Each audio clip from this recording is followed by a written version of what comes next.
Page 117. Lesson 5. The world is too much with us. William Wordsworth. The world is too much with us, late and soon. Getting and spending, we lay waste our powers.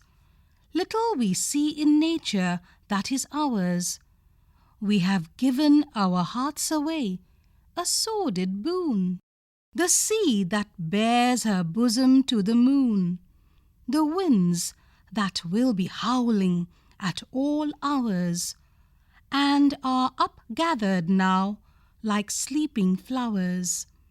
For this, for everything, we are out of tune.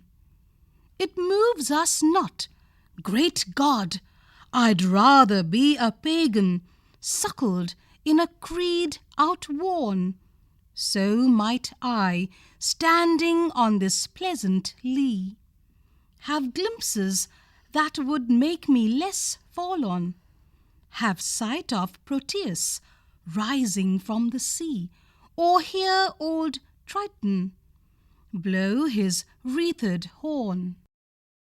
Pagan, a person whose religious beliefs do not belong to any of the main religions of the world. Proteus, a character in Greek mythology who had the gift of prophecy, but who, when questioned, would assume different shapes to elude their grasp.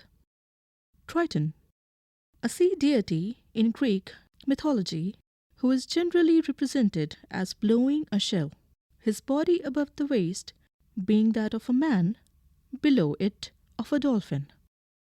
Page 118. About the poet. William Wordsworth, 1770 to 1850, spent most of his life in the Lake District of northern England, and the many hours that he spent wandering about the hills and woods led to the production of some of the finest poetry on nature. His work, Lyrical Ballads, co-authored with Coleridge in 1798, is regarded as the beginning of the English Romantic movement. He selected subjects from nature and rustic life. He held the view that the language of poetry should be simple and natural. Understanding the poem. 1. Why does the poet prefer to be a primitive pagan rather than a member of civilized society? 2. What, according to the poet, are human beings out of tune with? Try this out. Compare the organization of the sonnet with that of the sonnet by William Shakespeare. Suggested reading. 1. To the Cuckoo by William Wordsworth.